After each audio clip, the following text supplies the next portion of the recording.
So, una, kailangan maganda at gwapo ka. Char! Okay, so guys, ang kailangan nyo lang, unang-una ay magkaroon ng sapat na self-confidence.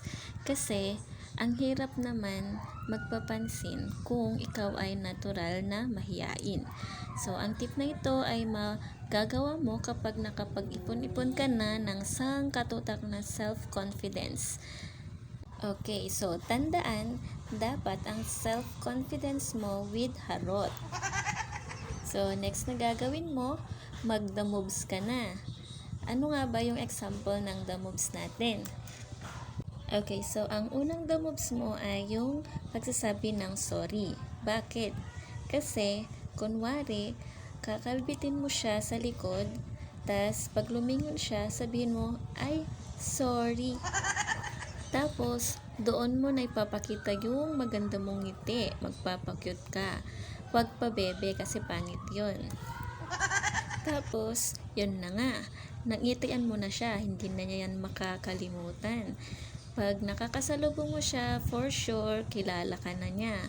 So, tapos, kunwari, iba yung nakalabit mo, hindi pala siya.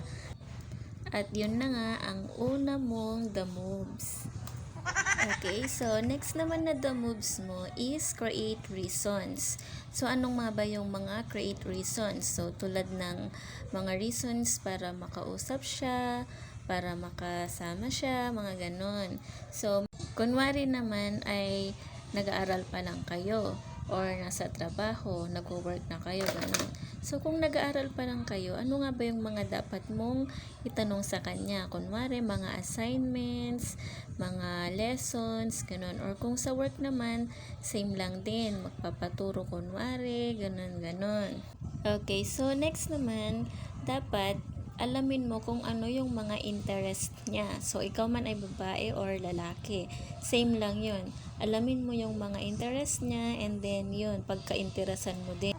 Yun nga, so kailangan mo talagang pagka-interesan din yung mga interest niya para kung sakasakali may mapag-usapan talaga kayo. Okay, so ito naman yung last pero pinaka-importante sa lahat. Syempre. So, ano nga ba yung unang nakikita ng tao?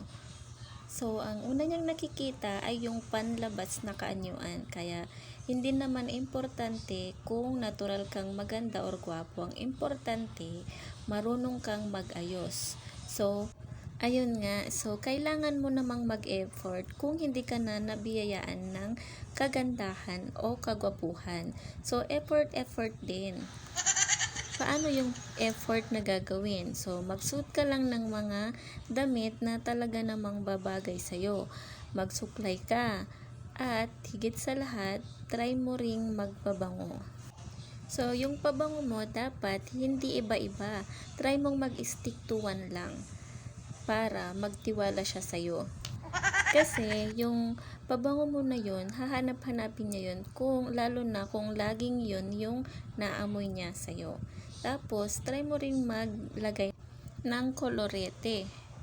Yung light na makeup lang, okay na yun kasi simplicity is beauty. Plus, samahan mo rin ng magandang pag-uugali at paniguradong magugustuhan ka at mapapansin ka talaga. So, ayun lang guys. Hope na may natutunan kayo. Kahit naman sa simpleng paraan lamang ay mapapansin na tayo ng ating mga crush.